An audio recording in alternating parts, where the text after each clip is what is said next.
stay. Canad Inns Destination Centers are your home for hospitality, with 10 locations in Manitoba and 1 in North Dakota, featuring the finest in accommodations, food and beverage, entertainment, banquet and conference facilities, and so much more. For the best service and best value, your only stop is Canad Inns. Call today at 1-888-33-CANAD or visit us right now at canadinns.com.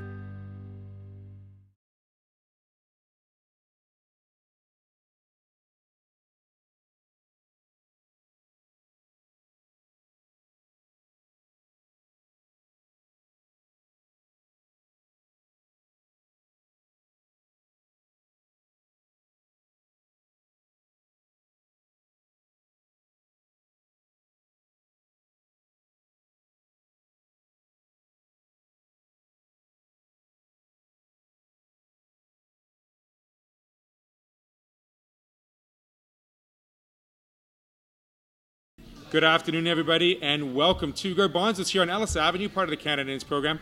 I'm your host today, Theo Tutkaluk, with the Amateur Sports TV Sports Show.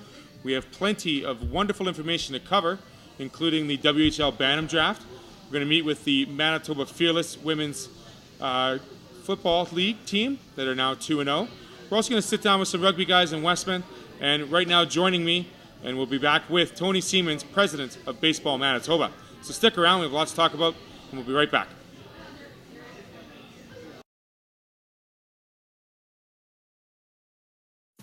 At Super 8 Winnipeg West, we have your comfort in mind with free Wi-Fi and free daily Superstart breakfast.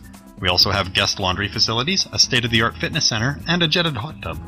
Sleep well in a spacious guest room equipped with plush new bedding, a 50-inch flat-screen HD TV, microwave, mini refrigerator, and Keurig coffee maker. Or book a suite with a kitchen, ideal for extended stays.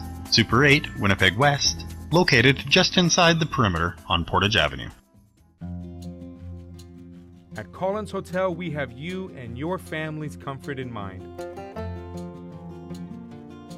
Relax in one of our 16 suites featuring king or queen-size beds and 36-inch TVs. Suites also include a mini fridge and other kitchen appliances to make your stay as comfortable as possible. During your stay in Pilot Mound, visit Weiser's Restaurant, our attached family-friendly restaurant and bar. It is the perfect location to host group meals, dine with the family, or unwind after a hockey game. Come in and meet our friendly staff offering daily specials on food and drinks, Wing Night Wednesdays, Buffet Fridays, and multiple TVs to watch the game. Weiser's is the place to be. Collins Hotel and Weiser's Restaurant.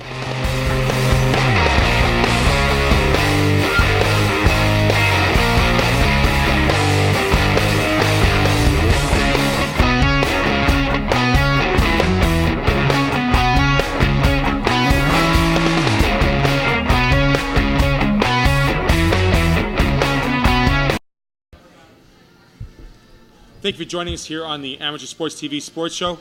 This next segment brought to you by Collins. Sitting down with me is the President of Baseball Manitoba, Tony Siemens. Tony, a little bit of rain over the weekend, a little bit of green grass. That means it's baseball season, isn't it? It's baseball season, and the weather warmed up nicely on Mother's Day for us to get through our doubleheaders, so we're good. So we had junior baseball starting on Friday and then on Mother's Day, so we'll get to that a little bit later on. But more importantly, we've had some very exciting days with the T12 group coming up. Tell me what happened with the tryouts at Whittier Park. The T12 is coming up this weekend. Right. So that's on Friday. They come around. The Blue Jays come around. They watch the players do their thing. They put them through their paces there, and they're picking. This year, the format is a little bit different. They're picking the top, I believe it is 60 to 100 players across Canada rather than strictly regional. So there is a little bit more drilling down to the top players in the province. So when you talk about the different format, what are they going through? Like, running first, batting, fielding? What kind of scenarios do they go through as players? Well, the format that I was referencing is the team makeups for T12 tournament itself. Okay. They have players from across Canada. they used to have a Prairies team, for example, and a BC team. Now they're putting the top 60 players in, and they're making their teams, not necessarily by region, but they're putting the players in. So they're putting the players through that area. Okay, so a little bit different. Does that mean it's going to be a higher caliber, lower caliber group, do you think? Or how do you think this change promotes or works better for younger baseball players here in Manitoba? I think across Canada, and the Blue Jays, of course, and Baseball Canada, they're thinking they're going to get a higher caliber of baseball rather than limiting to one region. They will, like I say, mix them up, and certainly then those players that are chosen to play know very well where they stand. And okay, so we have season starting. It's very new, only a couple of games in for the junior baseball crew, like we mentioned earlier. Provincial teams already started looking at players already too, correct? That's right. So, I mean, ongoing through your season, you're being looked at by the provincial squads potentially. Most of them go to the national level, correct? Where they'll be picked and then go through the national program. Where are some of those locations this year? So for the 13U and the 15U, those have already taken place over the past 2 weekends. Those coaches are, the team is by no means set throughout the season. The coaches are watching players, seeing what there is out there. Some of the kids, I guess, may or may not have been able to make it to the tryouts and so on. As we did last year, we watched 13U and 15U players at tournaments with their own club teams and so on. Okay. So you're an umpire, correct? I am. What's your favorite part of being an umpire? Best seat in the house. Best seat in the house, right behind home plate. How would you handle, I guess because as an umpire you have to handle, adolescent kids as well as young adults. How do you manage a hot-headed baseball player when they're trying to argue a call or feel that their call is right? Well, for I guess their different umpires have their different style, but for me, I mean, I'm trying to talk in a calm voice and keep the level of the volume down, I guess. And if I find if I talk at a certain level of a certain decibel level, then the yelling and screaming usually comes down to that level then. So you keep a cool, calm, collected manner behind the plate so that the players themselves do the same. That's right. That's a smart way to do it, because the boys on the field are trying their best, and there's a little bit of human error, but you obviously, with the years of experience, you probably don't make as many bad calls as some of the younger guys, but you never know. Yeah. We'll leave it at that. I do want to touch base on one more thing here. The third annual Grand Slam Jamboree. It's kind of changed a little bit format. It's happening at the beginning of July. Who is it in conjunction with, and what can we expect in that type of environment for these young players? So at the Grand Slam Jamboree, the kids get to play at Shaw Park. It's in conjunction with the Gold Eyes. We have Baseball Manitoba Day at Shaw Park. The Gold Eyes will be wearing our provincial team uniforms for that day. We started that last year with our 50th anniversary celebration, and we felt that it was good value, and we have continued that for this year also. I would also like to talk, we have Mosquito Monster Mania coming up next weekend. That's at Little Mountain Sportsplex. That's for 11U players. I think for the most part it's A-League players. There's opportunities for new umpires to get mentored there and so on. And it's just there's a skills component to it. And I think they each get 3 games and a bit of coaching with some coaches on a separate diamond in between their games, and it's a good value for the time they spent there. So that happens next weekend. You said Little Mountain Sportsplex. A great time. Hopefully the mosquitoes haven't hatched too much out there. Yeah. But again, a great environment for young baseball players to get involved. Again, we already talked about the Grand Slam Jamboree. Anything else in May that we should be looking forward to here in Baseball Manitoba? In May, what's on my list here? We have a coach symposium at the beginning of June. That's also at Shaw Park. The Gold Eyes have been good with hosting that for us. So they get to we have presentations from the Goldeyes front office staff, from the coaching staff, and the coaches get to ask all the questions they want there. So it's more of a mentoring and a bit of a Q&A so they can see experienced coaching, as well, get some insight on different levels of coaching, right? That's right, yeah. That's fantastic. A great resource to have for a lot of those coaches here in baseball Manitoba. It is a volunteer position for the most part, correct? It is, yes. So, do you have a hard time fielding volunteers for coaching and for groups like this? Baseball is such an amazing, especially as summer sport. When you talk to a lot of the individuals that play winter sports like hockey or an indoor sport, they look forward to playing baseball because it's outdoors and it's a different set of skills. Right, and I think, this spring, obviously, we've had our coaching clinics already. We've run 60 coach clinics, attended by 600 coaches, umpire clinics, 50 clinics, roughly 40 clinics, I think. We've had 500 umpires attend those clinics. So we do have a lot of people that are looking for their niche in baseball, and there seems to be a lot of people willing to help out in that regard. So last year, junior baseball finals, it was between St. James and Elmwood, correct? Okay, yeah. So St. James won last year. Yeah. Are they the favorites? I'm not too familiar with who those guys have there. I know they have lost one franchise. I guess the Brandon team is taking a leave of absence for this year, so I think some of those players may be coming in to play on the teams that are remaining there. So I think there could be a good influx of talent for those teams there. For sure. So like we said, that season just started. We'll get to that later on. Tony Siemens, President, Baseball Manitoba. Thanks for joining us. Hope you had a good time with us, and look forward to seeing some strikes and balls called at the nearest diamond where you see the best seat in the house. Very good. We'll be right back with Lisa from the Manitoba Fearless.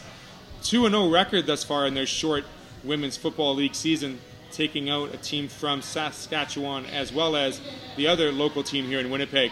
And we'll be right back with her. Stay tuned.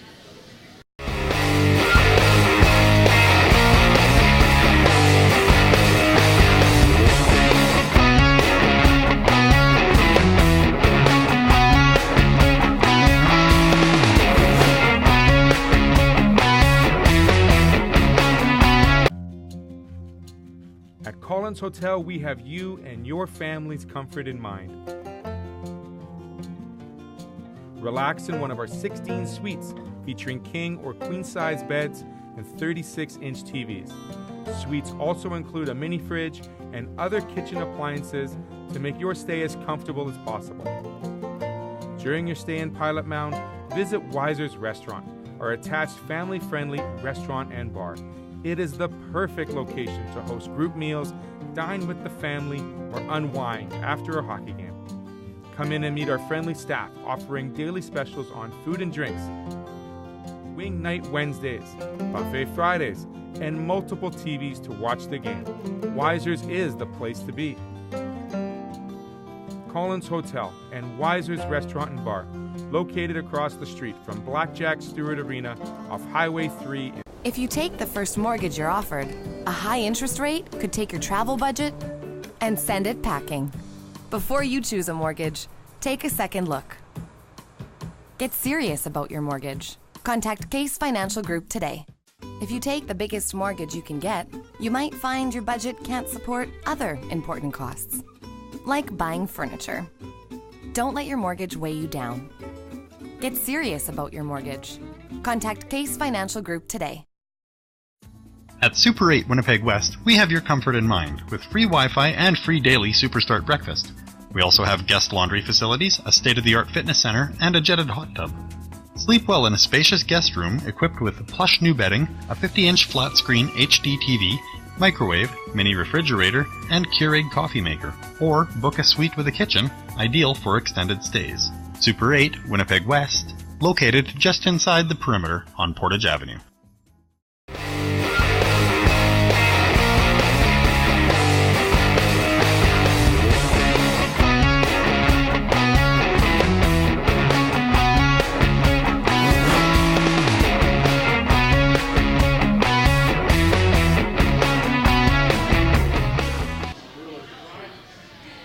back here on the Amateur Sports TV Sports Show. We're going to do a quick rundown of the Women's Canadian Football League. We have Lisa Thomas with us, so I'm trying to get my words out. I do apologize. They are 2-0 with the Fearless, and there's another team that's 2-0, the Valkyries. The two teams will be battling here in the recent days for ultimate number one superiority. There's also another Winnipeg team, the Wolfpack. They're 0-2 as well as the Riot. So we have two teams at 2-0 and two teams at 0-2. I guess I have to ask you, Lisa, first question, how is your defense so amazing, having 0 points scored in the first two games? Well, I guess because we work really hard. Our core has been together for a while. We have an amazing coach, amazing coaches, but our coordinator is, he's great. He's taught us so much over the last few years, and we've had just good success with following his rules and doing what we're taught. And we watch a lot of film, we correct our mistakes, and make more mistakes, correct them again. So it's a discipline. Very much. How many years have you been with the Fearless team? This is my 12th season.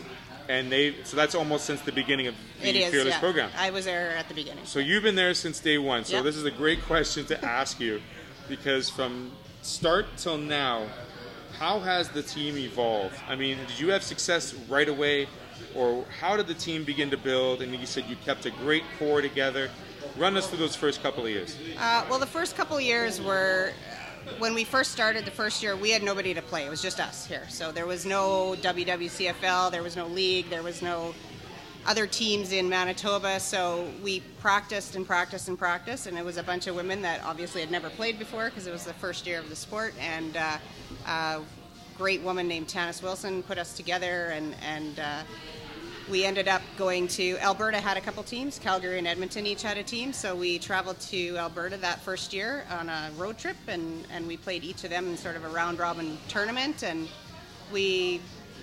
I'm trying to remember, it was a long time ago, but I think we ended up losing in the very final, but they had to put their two teams together to beat us, and it was a very close game. So we started off like that the first few years. I think the first 3 years I played, there was no league. So we kind of traveled. We went to Duluth one year. We had some American teams up here. We had Edmonton here one year. So we just had to sort of scramble, and the challenge was finding someone to play.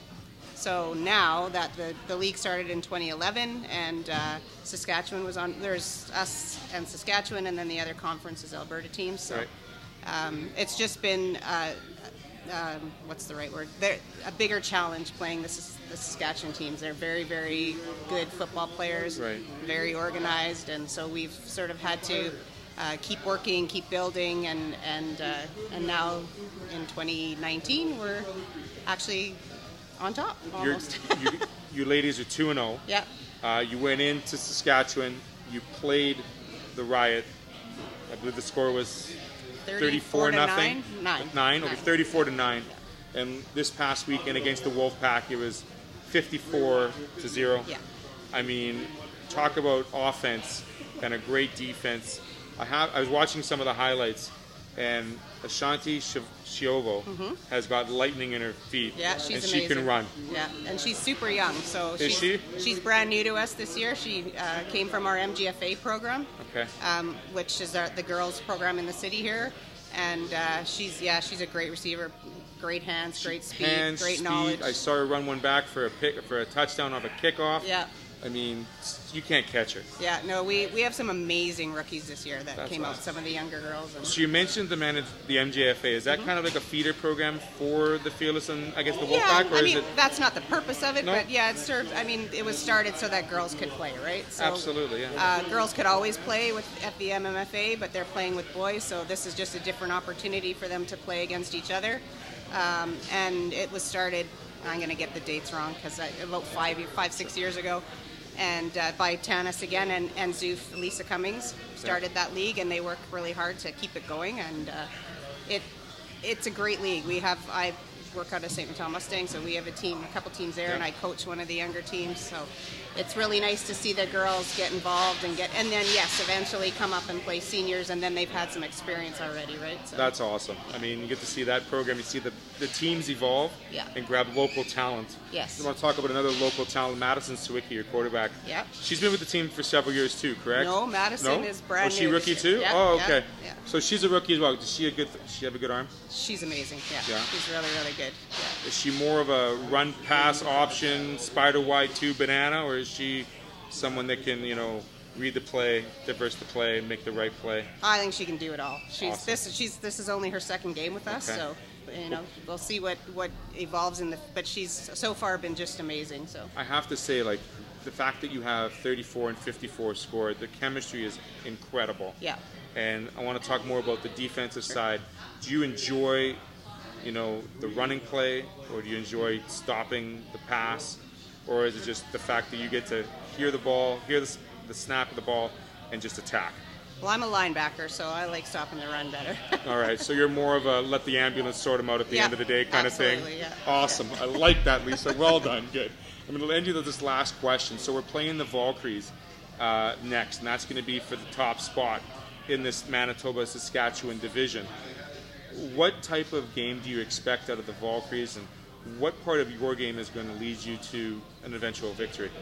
Well, typically the Valkyries have been Regina has always been the more physical team, and Saskatoon is faster. A lot of passing. They do a lot of we've watched some film, and they in the past have done a lot of 5R, so our DBs are going to get some work. But they're just a very well-honed machine, and they've got some players that had gone and come back, some very good players. So I think we'll be doing a lot of film work and just preparing for them. We'll be. I'm very confident that we can stand up to that team. Right on. So when does that game take place? That game is not next weekend, but the following. So I think the 21st. 20.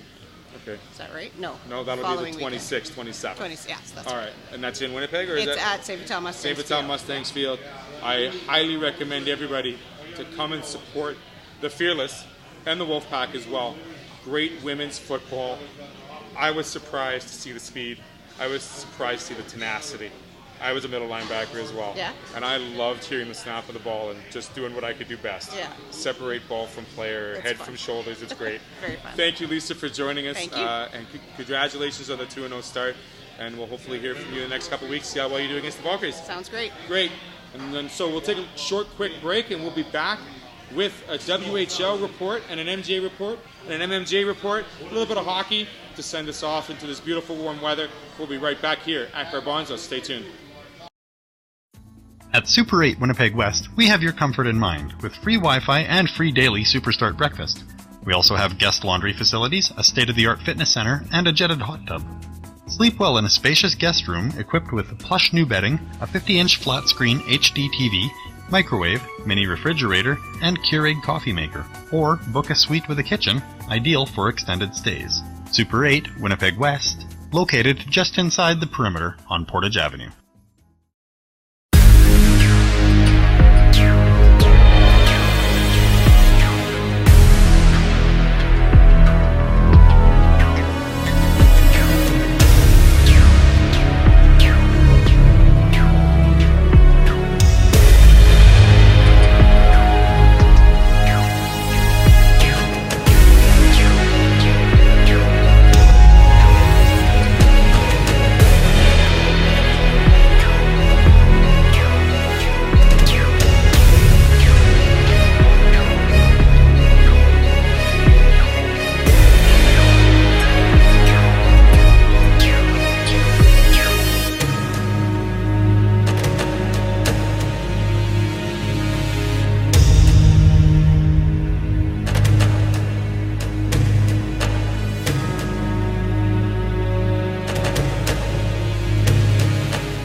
Meet. Stay. Canad Inns destination centers are your home for hospitality, with 10 locations in Manitoba and 1 in North Dakota, featuring the finest in accommodations, food and beverage, entertainment, banquet and conference facilities, and so much more. For the best service and best value, your only stop is Canad Inns. Call today at 1-888-33-CANAD or visit us right now at canadinns.com.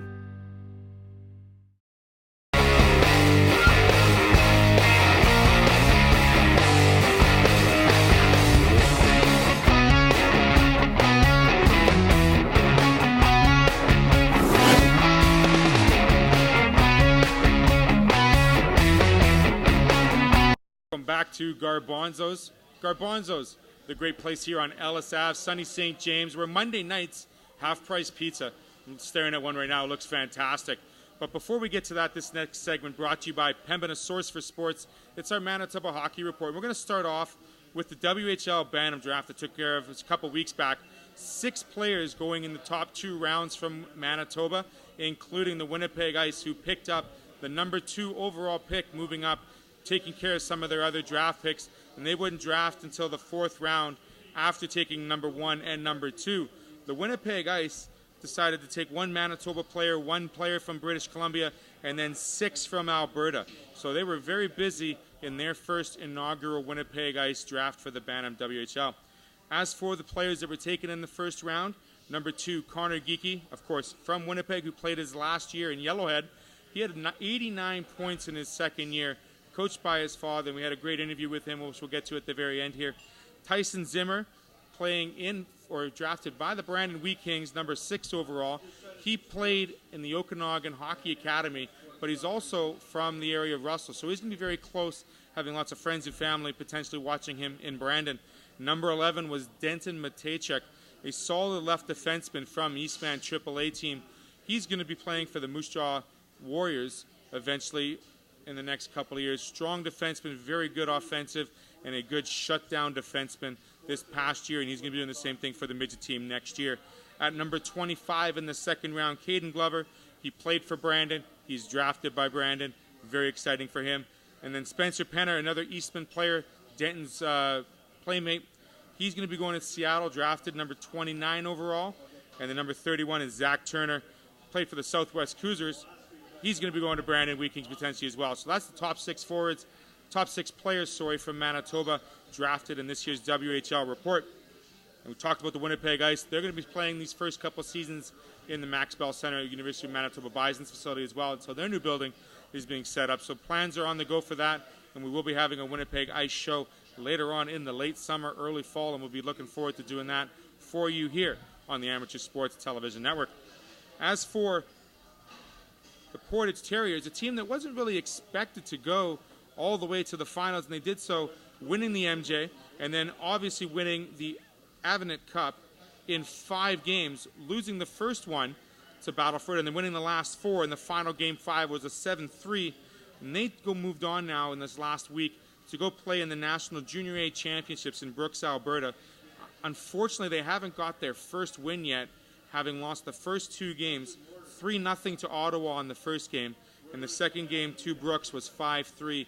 And they're going into the third period tied 3-all. Brooks just kind of pulled away in that third period. Their game 3 will go again tomorrow night, and they'll be taking on the Oakville Blades out of Ontario. So congratulations for Portage to making it into this National Junior A Champions. The first time they've done so since 2011, and we look forward to them next year as Portage hosts the RBC Cup. So that's going to be some exciting news and exciting times for Portage of Prairie next season.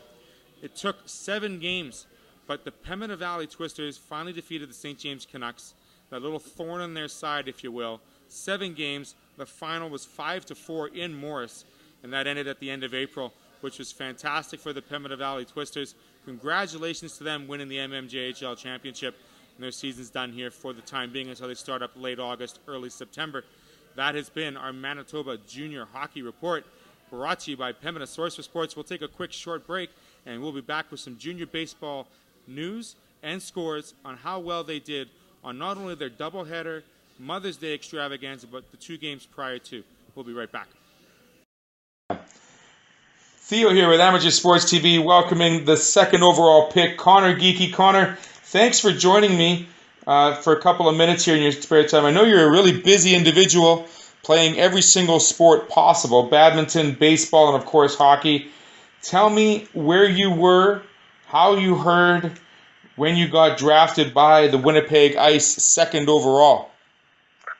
Actually, I just got back from physio for my arm for baseball because had a bit of trouble with that. Then me and my mom kind of put it on the computer and kind of just watched it at the dinner table. So you had your mom with you. Very exciting. Obviously, Winnipeg moving up in the draft because they had the first overall pick, and now they drafted you with the second overall pick. You're quite the towering individual. I mean, 6'3", 170 pounds. You can definitely put a little meat on the bone, but nonetheless, you'll do that only because you're 14, now 15 years old.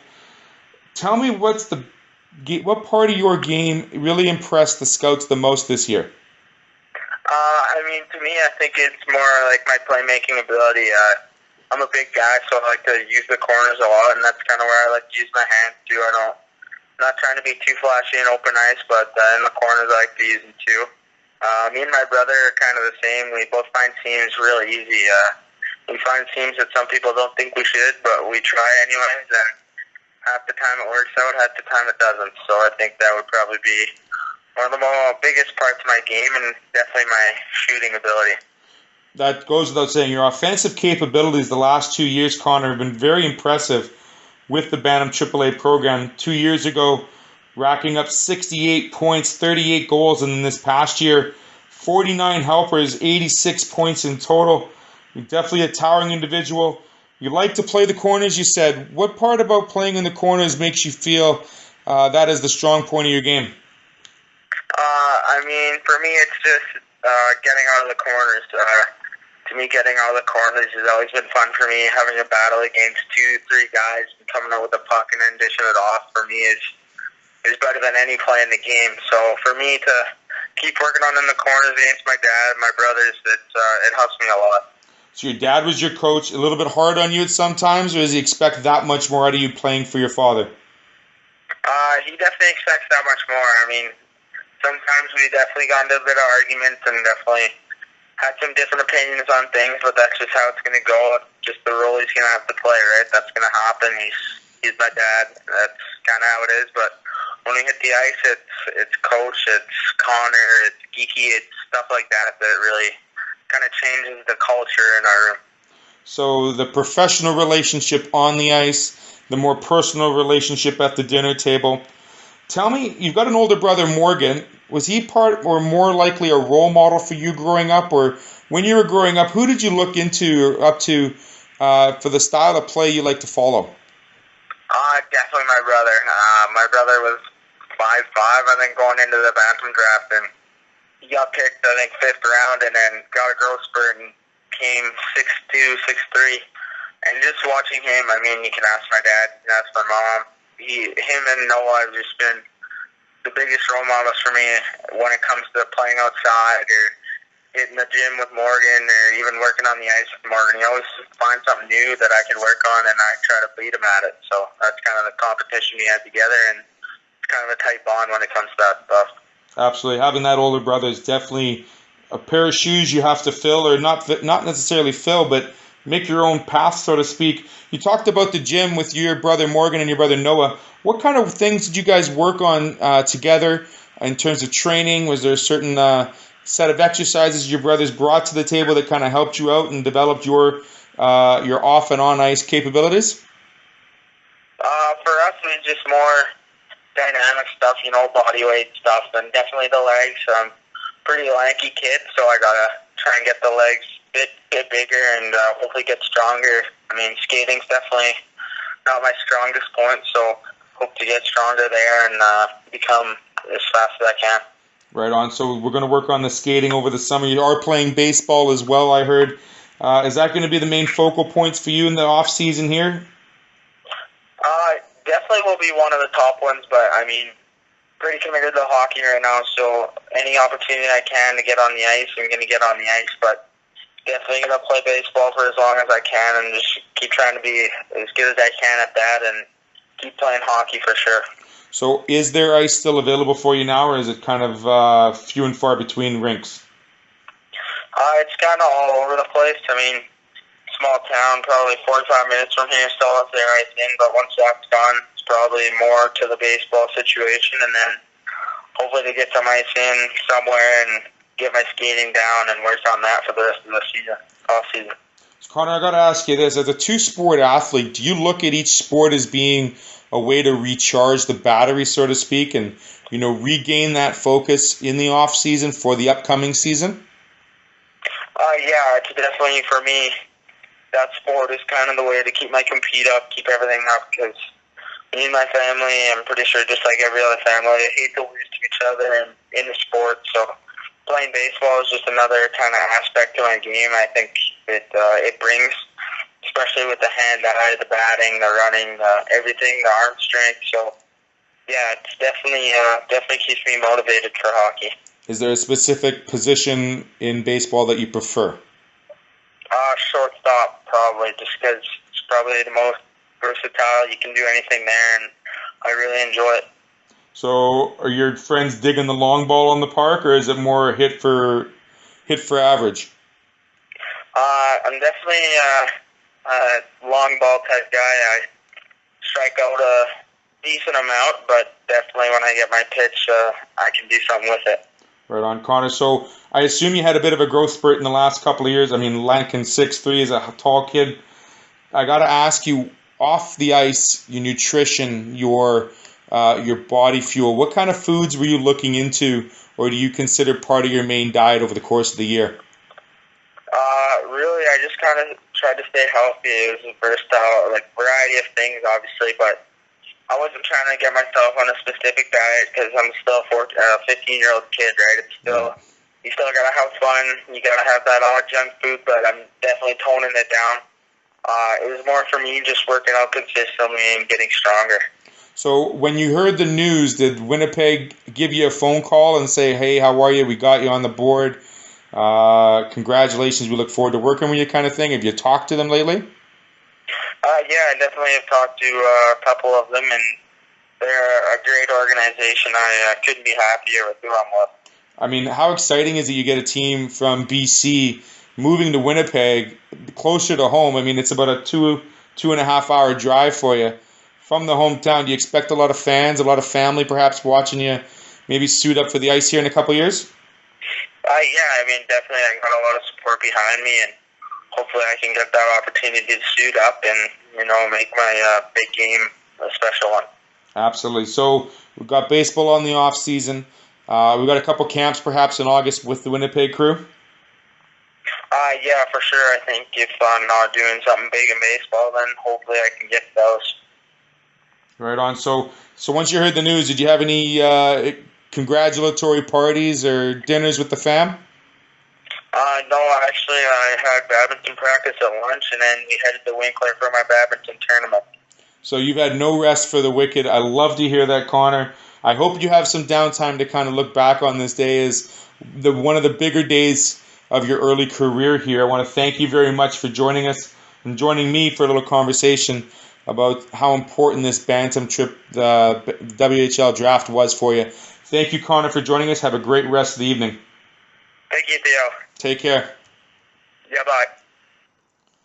And that was Connor Geekie, forward for the Yellowhead Chief Bantam AAA team. He's now going to be the property drafted second overall by the Winnipeg Ice. Hopefully he can suit up with the new colors in a couple of years coming up.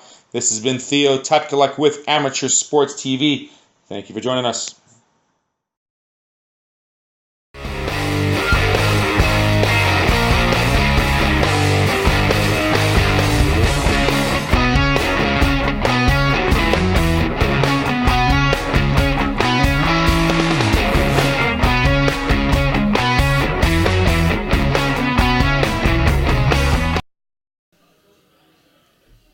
Thank you for joining us here on Amateur Sports TV Sports Show. Theo Tutkaluk here, sitting in beautiful Garbonzos off Ellis Avenue here in sunny St. James. Monday night, half-price pizzas, but if you can't make it down on Monday, they also do that on Sundays. Of course, everybody has Wing Wednesdays, $5.49 a basket, and wine and pasta complement each other on Thursdays. That's at Garbonzos here at Ellis. We welcome you to come down. Just come enjoy the wonderful staff and all the amazing TVs. Come watch the playoffs. Come watch us. You never know when we might next be here. Coming up next is the Junior Baseball Report. finally got started here in beautiful weather on May the 10th. 2 games saw Pembina Valley defeat St. Boniface 8-4, and then Elmwood smashed out the Interlake 16-9. The Blue Jays just could not muster enough offense to take out the Giants. As for Mother's Day, it's kind of an annual tradition, if you will. 6 teams, 3 doubleheaders, going at it all day long. So the mothers, hopefully they got a bit of time to spend with their sons watching some ball in some beautiful weather. St. James and Altona dished it out back-to-back. St. James taking the first one 8-6, and then Altona coming back, defeating St. James 6-5. In the second doubleheader, we saw Pembina Valley and Carillon play, and Carillon won both of those games 8-4 and 7-6, respectively. And lastly, those Blue Jays from Interlake, they took on St. Boniface, and they unfortunately lost both games 3-2 and 5-3. So the standings as they sit, we have the Interlake at the bottom, having not won a game, but they're going to come back through. I have a feeling they're going to get some offense started. Don't you worry. And at the top, we have Carillon 2-0. Several teams 1-1. Those or 2-1, sorry, would be St. Boniface. 1-1 is Altona, and of course those Elmwood Giants, having only played 1 game, they sit second with a 1-0 record. Highlights and players of the week have to go out to Arlen Peters of Altona. He was one of the lone players that scored a single home run over the weekend, as well one of the fastest set of legs on the base pads, having 2 stolen bases. Joining him with 2 stolen bases is Tanner Boyle and Devin Prive of St. James. So well done to those players. Great job on the base pads. Great job with the bats. This season will continue starting on Wednesday again. Lots more baseball to come for these junior players.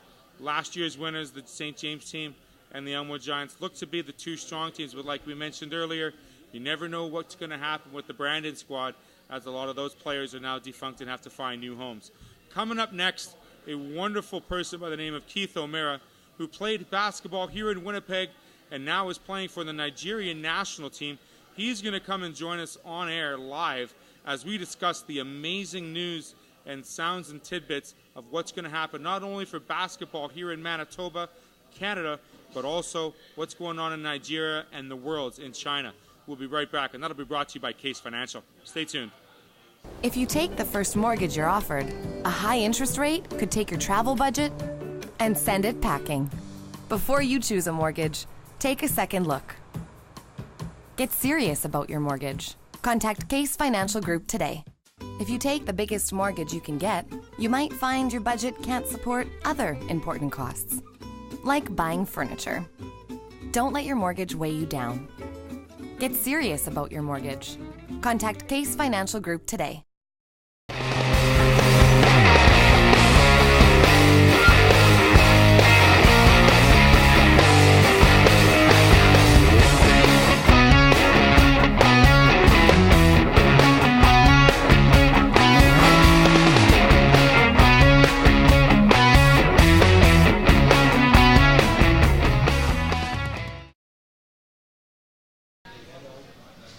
Back here at Garbonzos Amateur Sports TV Sports Show. Joining me is Keith O'Meara. No relation to Mark O'Meara, but Keith O'Meara, I have to say, thank you for joining us here on the show, number one. And number two, I mean, you have been one of the stalwarts here in men's basketball, university basketball, now taking your next step into Norway and now Ukraine. How was basketball first introduced into your life, and how did you take to it so well? You know what? I didn't grow up kind of playing basketball. I mean, we're in Canada. I mean, like every other kid, I played hockey a little bit growing up, never on a team, but that was kind of my first sport that I took on. From there, it was lacrosse, but in my early years in elementary, grade 5 or 6, or my later years in elementary, grade 5 or 6, I picked up the ball and absolutely fell in love. I haven't put it down since. So, yeah, I don't know what the connection was, but it was simple. It was easy. All you need is a ball and a hoop, and if you have that, pretty much, you're good to go. Shoes were kind of a choice, whether or not you wanted to wear them or not. More winter boots in the wintertime? Yeah, more winter boots in the wintertime. Yeah, absolutely. Right on. So, playing basketball at a young age, what were some of the skills you were first able to learn that came to you quickly?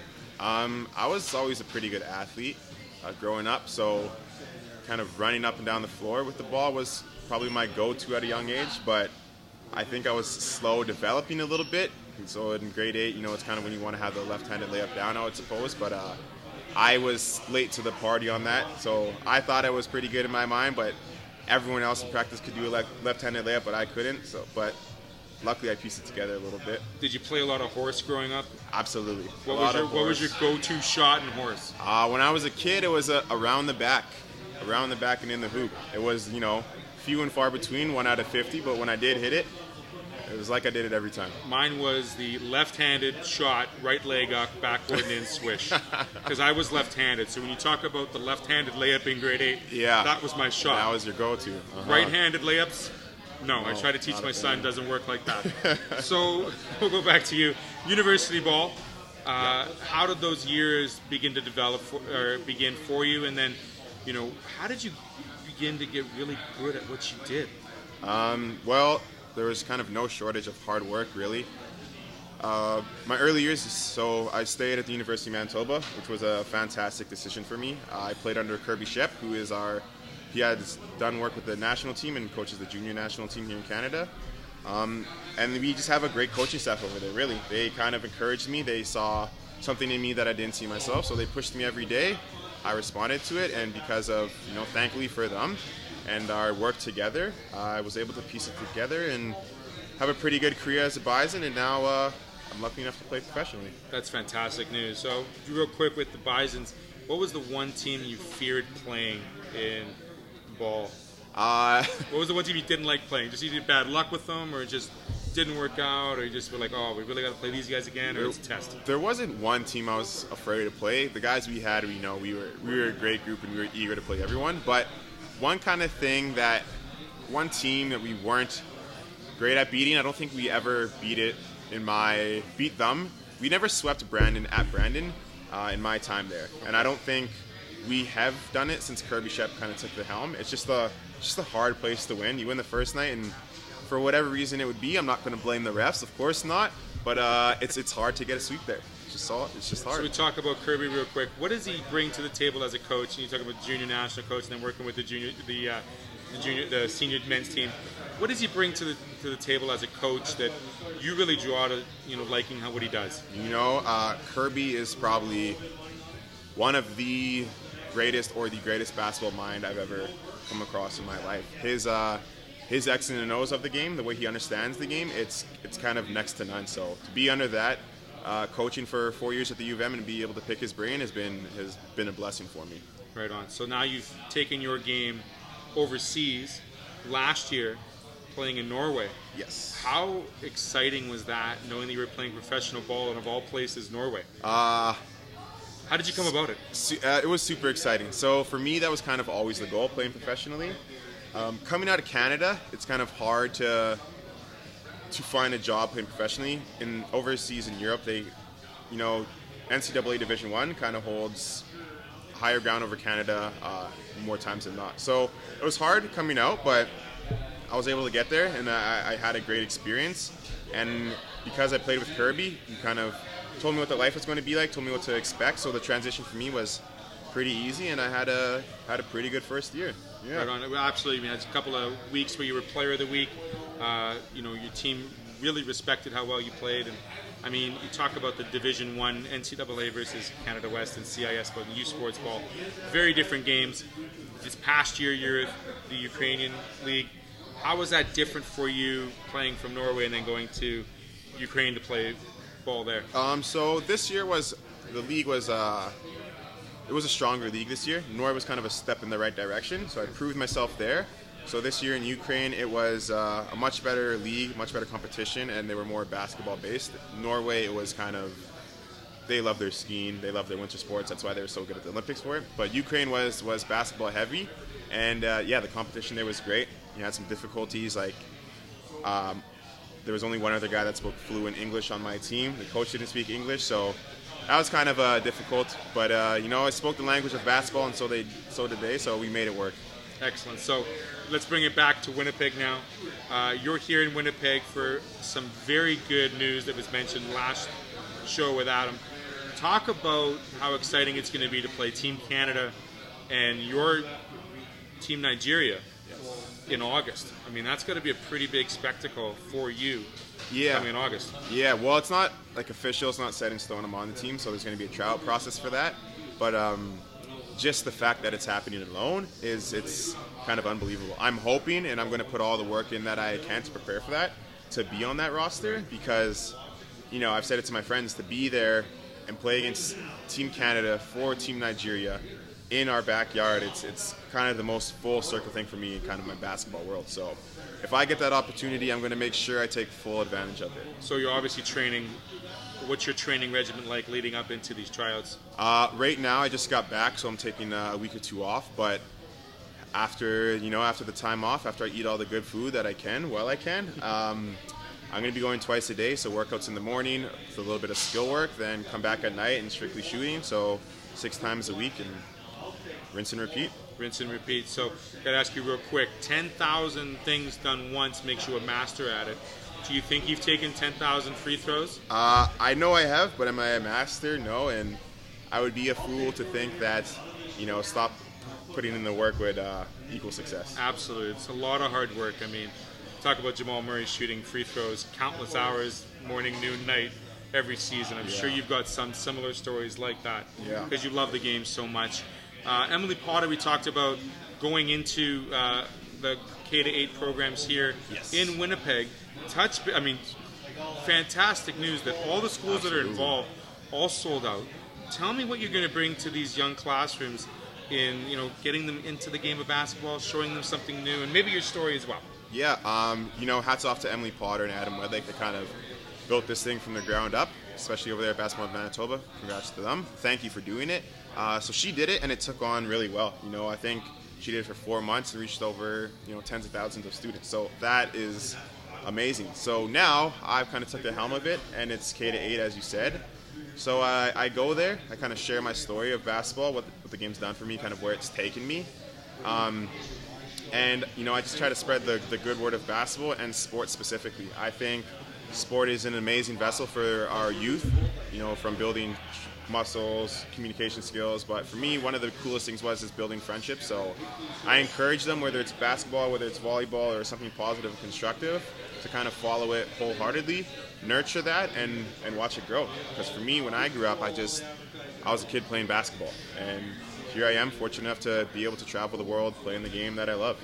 When you think about it as a kid, all sport, including basketball, I played every sport growing up outside of wearing a tutu pretty much like yourself probably. So when you talk about sport, it brings competitiveness and brings friendships. What do you think as a student athlete in the collegiate level, what type of message would you deliver to the kids that are going into high school, and the importance of having a busy schedule and making sure it's scheduled properly so that you're not potentially staying out of trouble, but it's got a good focus for you to be in the classroom and on the court? Yeah, I would just say first off, school comes first. So school first, and prioritize basketball, whatever sport you're around that, because if you love the game, whatever that game it is that you might be playing, I feel that if you have a passion for it, you will have find the time to do it. So, but most importantly, school first, and then you will find the time. If you love to play the game, just you'll find the time for it. Find the time. Did you find time last night to watch Kawhi's final shot last night? Yes, I did, and it was amazing. So tell me, it was amazing. Okay, do you think? I'm going to go off topic just a little bit because you're a basketball aficionado. What do you think about Toronto having the opportunity to sign him now that they're playing Milwaukee in the conference finals? Or do they have to win one more round? I think Toronto would love to have him, but me personally, I don't think Kawhi's staying in Toronto. I think he's going to be up and gone next year, but while he's here, he's clearly given it his all, and we'll take it for what it's worth. No, you couldn't have said it better. Keith, thank you very much for joining me. Absolutely. Thank you for continuing the program with Emily Potter. My son had a chance to meet Emily when she came into his school, so you had a wonderful time, and you asked for basketballs every day. So thank you for what you're doing. Congratulations on where you're playing, and hopefully we get to see you August 9th wearing your national colors, taking on Team Canada. So absolutely. Thank you for joining us. We'll be right back. Hopefully we're going to talk about some rugby with two gentlemen from the Westman Rugby program. They're going to be joining us via Skype, so stay tuned, and we'll be right back with that. This is Theo here live at Garbonzos, Amateur Sports TV Sports Show. If you take the first mortgage you're offered, a high interest rate could take your travel budget and send it packing. Before you choose a mortgage, take a second look. Get serious about your mortgage. Contact Case Financial Group today. If you take the biggest mortgage you can get, you might find your budget can't support other important costs, like buying furniture. Don't let your mortgage weigh you down. Get serious about your mortgage. Contact Case Financial Group today. At Super 8 Winnipeg West, we have your comfort in mind with free Wi-Fi and free daily Superstart breakfast. We also have guest laundry facilities, a state-of-the-art fitness center, and a jetted hot tub. Sleep well in a spacious guest room equipped with plush new bedding, a 50-inch flat-screen HD TV, microwave, mini refrigerator, and Keurig coffee maker. Or book a suite with a kitchen, ideal for extended stays. Super 8 Winnipeg West, located just inside the perimeter on Portage Avenue. At Collins Hotel, we have you and your family's comfort in mind. Relax in one of our 16 suites featuring king or queen-size beds and 36-inch TVs. Suites also include a mini fridge and other kitchen appliances to make your stay as comfortable as possible. During your stay in Pilot Mound, visit Weiser's Restaurant, our attached family-friendly restaurant and bar. It is the perfect location to host group meals, dine with the family, or unwind after a hockey game. Come in and meet our friendly staff offering daily specials on food and drinks, Wing Night Wednesdays, Buffet Fridays, and multiple TVs to watch the game. Weiser's is the place to be. Collins Hotel and Weiser's Restaurant and Bar, located across the street from Blackjack Stewart Arena off Highway 3 in Pilot Mound.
If you take the first mortgage you're offered, a high interest rate could take your travel budget and send it packing.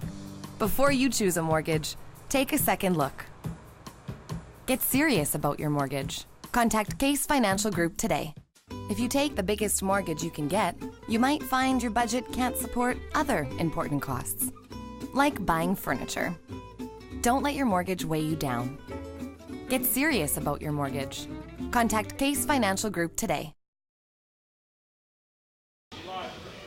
We are back here live at Garbonzos Monday night, half-price pizza night here, just off Ellis Avenue in beautiful sunny St. James. We're going to talk about Westman High School rugby here with the next couple minutes. Got a couple of coaches joining me here in a couple of minutes. As we sit, the girls' 15s, Minnedosa leading with a 4-1 record, followed by Dauphin, Souris, and Swan Valley. A lot of these teams will be notching for second and third place coming up here in the final weekend of play. As for the men's 15s, Crocus and Vincent Massey are neck and neck. They're sitting 1 and 2 respectively, and it looks like those two teams will be either one of them representing in provincials from the Westman division. Joining me right now are two gentlemen just getting off the pitch, if we speak, finishing off a great day of coaching in beautiful weather. Brian Yon and Sean Sarkonic. Good afternoon, gentlemen. Thanks for joining me. How are we doing today? Yeah, good. The good Sabres won the match of the Sabres, so I'm quite happy. Mr. Sarkonic, he's holding back his frustrations right now. Holding back some frustrations, but he's smiling nonetheless. Thanks for joining me, boys. I got to ask, how has the season been in Westman for both the girls' teams and the men's teams? Did we expect to see such a division between the boys' teams? And the competition in the ladies has done very well so far. Yeah, it's, I think at the beginning of the season, coaches and the programs have an idea of, roughly where everybody should be. Not to the point where we know who's going to finish first, second, third, fourth, but we knew that based on the last couple seasons that the women's side of it, there's been a lot of parity, which has been great for the game. Instead of having a 1-2 team race, it's been 4 teams that have been really competitive and pushing for those spots and pushing for the final. The boys' side this year, there was quite a large turnover in a number of the teams in the league. So, Crocus Plains right now, they have a lot of players that also have provincial rugby experience, and same thing with Vincent Massey as well. So those two teams, are sitting atop of the standings. But I think the games in a lot of cases have been competitive. I don't think necessarily the score reflects some of the games, but it's the way it goes. And I think when you get into playoffs, anything can happen. Right on. So let's stick with the boys here for a second. I mean, Crocus, Vincent Massey. I mean, going into finals weekend here, who has that edge? Either team. I mean, does one team play better in the wind? Does one team play better when it's raining? What type of factors is going to separate these two teams when it comes time to provincials? Well, I think because I have the opportunity to ref that game, so you're going to see two different styles. You're going to see Massey trying to use their big guys and punch goals, whereas Crocus will look to use their speed. They're really physical at the breakdowns, and on defense they come up hard and they try to take away your space. So it's going to be a hard-fought match, and I'm really excited to be part of it. So I don't know who's going to come out on top there. I think at the end of the day, it's whichever team makes the fewest mistakes out there. The least amount of mistakes for both, not just both teams, but also the officials, right, Sean? Yeah, exactly. Okay, so there we go. Good clean fun over there on the boys' side. I mean, I always started as a prop, but then I slowly made my way to the second line because I liked using my speed around the end, and they never liked seeing a 230-pound guy on the wing trying to tackle me. So my speed and my style was one of the things that a lot of teams feared coming out of high school. Let's talk quickly about the females. The Minnedosa team sits at the top, but I mean, Dauphin, Souris, like you said, a lot of these games finished up quite close in recent weeks. Where do you see this last week kind of sizing everybody, all the teams up, and how do you see them finishing? I think it's, if it goes as planned, you should see Dauphin finish first by a point, and then Minnedosa second, Surrey third, and then Swan Valley in fourth. But again, until the games are played, you don't know. I mean, you can make those predictions, but I think either way, the semifinals could build up to be pretty good games. Minnedosa, in my mind, is still the team to beat. They're the defending two-time provincial and league champions. They don't do anything fancy. They have physical girls that run hard and play hard, and I think especially in women's rugby, if you can find some players that you don't have to try to mold into hard, aggressive players, then you've already got a head start on people. So they've got some good athletes. They've got some really good players like Jordan McLeod and Avery Wakelam, but as a unit, they're a physical team, and then I think that's why they've enjoyed the success they've had. I think if Dauphin and Surrey and Swan can find a way to play some really good defense and make their first up tackles, then they put themselves in a position to win because they can score points. It's just going to come down to, as Sean said, the team that makes the least amount of mistakes, and I think especially on the defensive side of the ball. So when it comes down to provincials, that's happening just at the end of the month here. Is it one team from the girls and the boys that will represent the Westmen in provincials? No, it's both teams that make the league finals go on, and it's the same thing from the Winnipeg League. And you have your crossover system. So your one from Westman plays the two from Winnipeg and vice versa. So if you come out on top in semifinals, you punch your ticket into the provincials. Okay, so there's two teams representing both geographical regions. Okay, just was unsure. Then that's happening at the end of May, correct? Yeah, and it'll be in Winnipeg at Maple Grove, actually. Right on. Great Maple Grove Rugby Park. Wonderful fields, not the greatest at parking, but regardless, it's going to be a lot of fun to watch. That bottleneck is always a fun time to get in and out of that place for sure, especially on a Saturday night social. Let's get back to it, though. We also have the June 8th date set for All-Star games.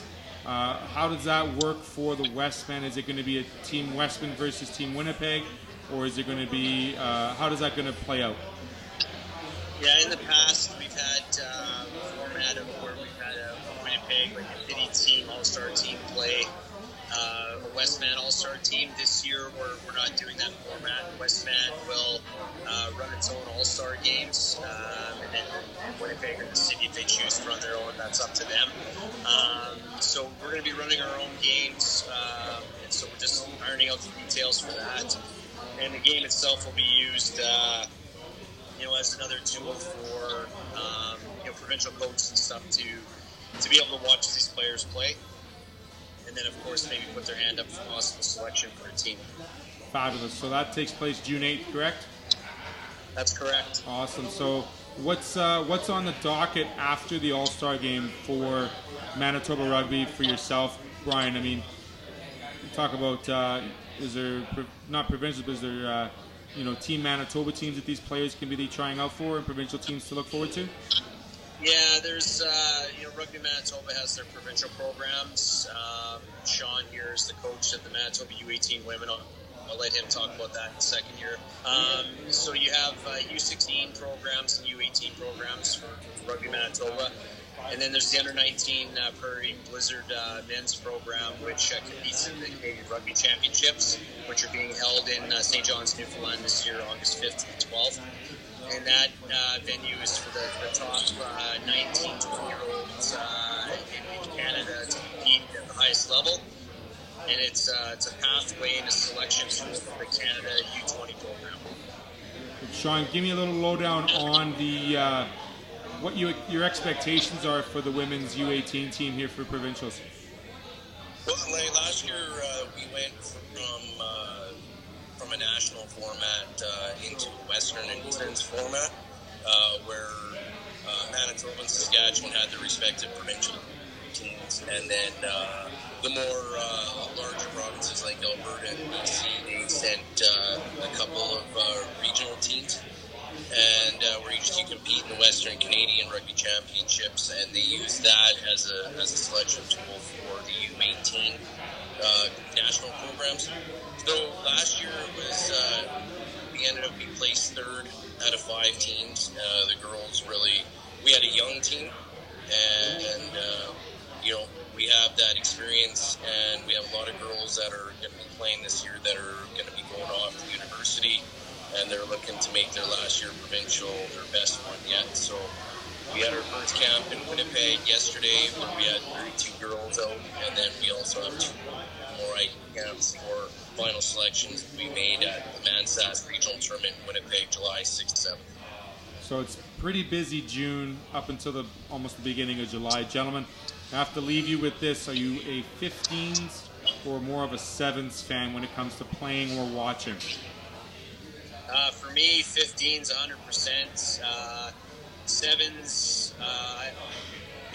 I just think I like the contact part of it. I like the physicality of the 15s games. And when you can't ask for anything better than a World Cup of 15s. The men's World Cup is the 3rd largest sporting event in the world. I think soon in Japan here could be the 2nd largest. We'll wait and see, but I love a 15s World Cup. Yeah, I'm the same thing, 15s all the way. I enjoy the speed of 7s and the atmosphere, the fans dressing up and all that, but when it comes down to it, 15s is my niche, and I love it. Well, Brian Yon, Sean Sarconic, thank you very much for joining me. 2 gentlemen of the traditional rugby 15s fan base. Appreciate the time. Good luck this rest of this season and into provincials at Maple Grove. We're looking forward to seeing some great rugby action. Thanks for having us. Thanks right on. Cheers, gentlemen. Cheers. We'll be right back and we'll recap the show as well as what's coming up here on the Amateur Sports TV. We'll be right back. If you take the first mortgage you're offered, a high interest rate could take your travel budget and send it packing.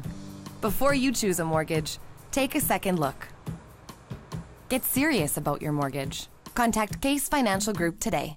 If you take the biggest mortgage you can get, you might find your budget can't support other important costs, like buying furniture. Don't let your mortgage weigh you down. Get serious about your mortgage. Contact Case Financial Group today. At Super 8 Winnipeg West, we have your comfort in mind with free Wi-Fi and free daily Superstart breakfast. We also have guest laundry facilities, a state-of-the-art fitness center, and a jetted hot tub. Sleep well in a spacious guest room equipped with plush new bedding, a 50-inch flat-screen HD TV, microwave, mini refrigerator, and Keurig coffee maker. Or book a suite with a kitchen, ideal for extended stays. Super 8 Winnipeg West, located just inside the perimeter on Portage Avenue.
Well, thank you very much for joining us today here at Garbonzos on Ellis Avenue, here sunny St. James. Theo Tutkaluk, Amateur Sports TV Show.